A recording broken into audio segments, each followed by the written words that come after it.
Muda mfupi kuanzia sasa CAF itafanya draw kwa ajili ya hatua ya kwanza ya awali kwa ajili ya michuano ya klabu ya CAF kwa msimu wa 2026 2027 kwa maana ya ligi ya mabingwa barani Afrika na kombe la shirikisho. Draw hiyo inafanyika kwenye makao makuu ya CAF pale jijini Cairo nchini Misri. Sasa miongoni mwa timu ambazo zinataraji kujua wapinzani wake ni pamoja na wananchi Yanga ambao hivi sasa kuelekea msimu wa 2026-27 kwa kikosi walichonacho wakibaki na wachezaji wao bora wengi, lakini vile vile wakiongeza wachezaji wengine wenye ubora wa hali ya juu, ni dhahiri kwamba chini ya kocha Mang'oba Mngiti ni mwaka wao huu, ndio wanaweza kufika mbali haswa, alimradi tu wale wachezaji wao waliwasajili na wale waliopo waendelee kuwa timamu kiafya na vile vile kutekeleza vyema mpango kazi wa kocha Mang'oba Mngiti. Ni kwa sababu gani? Kwanza juu ya ubora walionao, lakini pili ni juu ya taratibu za CAF katika upangaji wa draw. Ni kwa sababu Yanga katika hatua hii ya awali, kwanza matarajio ni kuona hawakutani na wakali wenzao, watakutana na timu ambazo zinakuwa ni unranked teams ambazo zipo takriban 36 kwa sababu msimu huu timu zilizowasilishwa CAF kushiriki michuano ya ligi ya mabingwa barani Afrika ni 61. Tatu hazitashiriki hatua ya awali, 61 timu 58 ndizo zitashiriki hatua ya awali ikiwamo Yanga, watani zao jadi Simba na mabingwa wengine kutoka katika nchi mbalimbali. Sasa kwa utaratibu wa CAF huwa kuna level 1 mpaka level namba 5. Yaani level 1, level 2, level 3, level 4, level 5 kwa maana ya timu na ubora wake. Sasa kwa kawaida level 1 ni zile timu ambazo hazishiriki hatua ya awali ambazo ziko tatu, ni Mamelodi Sundowns, ni RS Berkane, Esperance de Tunis. Lakini baada ya hapo kuna timu za level 2 ambazo ni timu zilizopo kati ya timu 10 bora. Sasa kwenye timu zilizofuzu kucheza ligi ya mabingwa barani Afrika kwa msimu 26-27 kwa kupata tiketi kwenye mataifa yao, Yanga, watani zao jadi Simba ni sehemu ya timu zinazoingia katika level 2 baada ya ile level 1 inahusisha timu tatu zisizoshiriki hatua ya awali. Sasa kwa kawaida hizi zilizopo katika level 2 hazikutani. Kwa hiyo Yanga hawatakutana na wababe wenzao kama Simba, hawatakutana na Al Hilal Omdurman na timu zenye ubora huo, hawatakutana na Pyramids, hawatakutana na Zamalek. Hilo la kwanza. Lakini la pili, utaratibu wa CAF kwenye kupangwa hatua hizi za awali, mpinzani wako anakuwa kwanza si miongoni mwa heavyweight wenzako kwa hao walio level 2 kama ilivyotoka kueleza awali, lakini la pili wanaangalia geographical position. Timu kijiografia inakutana na timu ambayo haiko mbali kutoka kwenye mipaka yake kijiografia ili kupunguza gharama za usafiri na kadhalika. CAF imekuwa ikizingatia hayo. Kwa sababu hiyo, mpinzani wa Yanga katika hatua hii ya awali anatarajiwa kutoka katika nchi za ukanda wa Afrika Mashariki na Kati, ukanda wa Sekafa, anatarajiwa kutoka kusini mwa Afrika na kati mwa Afrika, ambapo unazungumzia kwa mfano Yanga anaweza kupangwa na Jamus ya Sudani Kusini katika hatua hii ya awali ya kwanza, anaweza kukutana na Vipers ya Uganda, anaweza kukutana na timu ya Mogadishu City ya Somalia, anaweza kukutana na timu ya kutoka nchini Msumbiji, kutoka Malawi na kadhalika.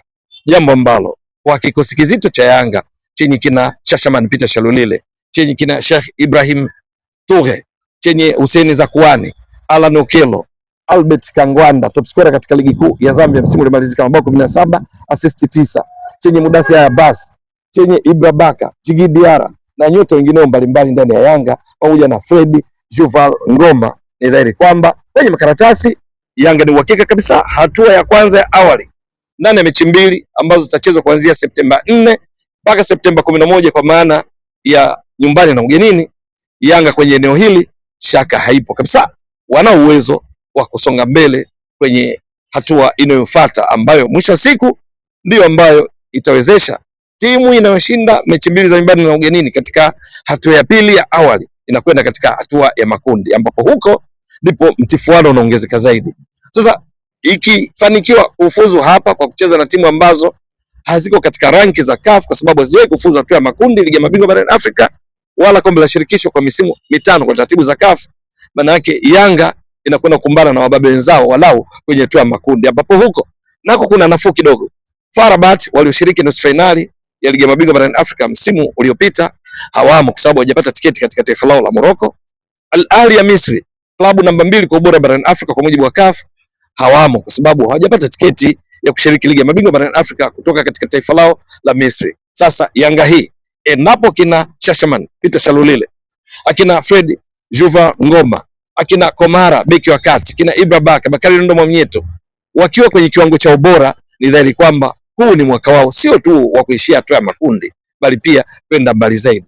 Kwa mipango ya Yanga kwa mujibu wa Rais wao Injinia Saidi ni walau robo finali, lakini kwa jinsi walivyo na washindani wale waliopo, kama itakazia haitachukulia poa, maana hiyo nayo ni adui wa kufanya vizuri. Yanga ina uwezo kufika mbali zaidi, kuvuka hata robo finali, ikibidi kuichallenge ubingwa.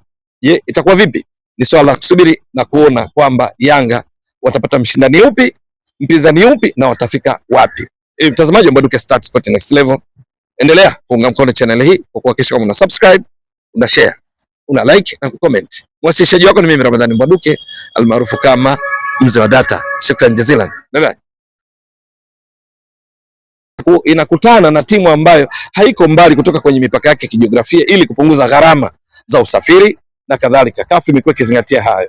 Kwa sababu hiyo, mpinzani wa Yanga katika hatua hii ya awali anatarajiwa kutoka katika nchi za ukanda wa Afrika Mashariki na Kati, ukanda wa Sekafa, anatarajiwa kutoka kusini mwa Afrika na kati mwa Afrika, ambapo unazungumzia kwa mfano Yanga anaweza kupangwa na Jamus ya Sudani Kusini katika hatua hii ya awali ya kwanza, anaweza kukutana na Vipers ya Uganda, anaweza kukutana na timu ya Mogadishu City ya Somalia, anaweza kukutana na timu ya kutoka nchini Msumbiji, kutoka Malawi na kadhalika.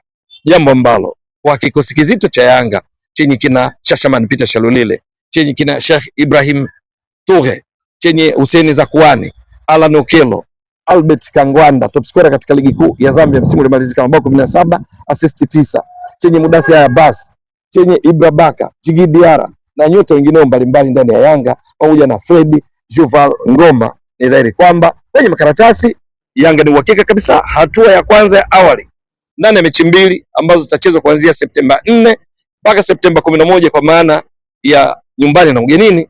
Yanga kwenye eneo hili shaka haipo kabisa, wana uwezo wa kusonga mbele kwenye hatua inayofuata ambayo mwisho wa siku ndio ambayo itawezesha timu inayoshinda mechi mbili za nyumbani na ugenini katika hatua ya pili ya awali inakwenda katika hatua ya makundi, ambapo huko ndipo mtifuano unaongezeka zaidi.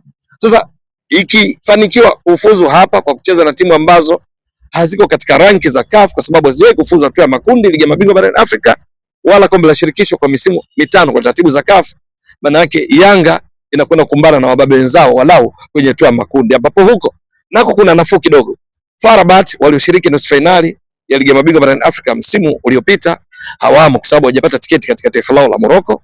Al Ahly ya Misri, klabu namba 2 kwa ubora barani Afrika kwa mujibu wa CAF, hawamo kwa sababu hawajapata tiketi ya kushiriki ligi ya mabingwa barani Afrika kutoka katika taifa lao la Misri. Sasa Yanga hii endapo kina Shashaman Peter Shalulile, akina Fred Juva Ngoma, akina Komara beki wa kati, kina Ibra Baka, Bakari Nondo Mwamnyeto wakiwa kwenye kiwango cha ubora, ni dhahiri kwamba huu ni mwaka wao sio tu wa kuishia hatua ya makundi, bali pia kwenda mbali zaidi.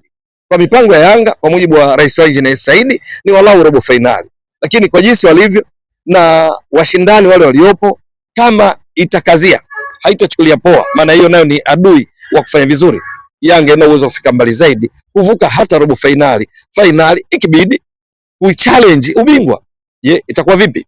Ni swala la kusubiri na kuona kwamba Yanga watapata mshindani upi, mpinzani upi na watafika wapi. Mtazamaji wa Mbwaduke Stats Sport Next Level, endelea kuunga mkono channel hii kwa kuhakikisha kama una subscribe, una share, una like na comment. Mwasilishaji wako ni mimi Ramadhani Mbwaduke almaarufu kama mzee wa data. Shukran jazilan. Bye bye.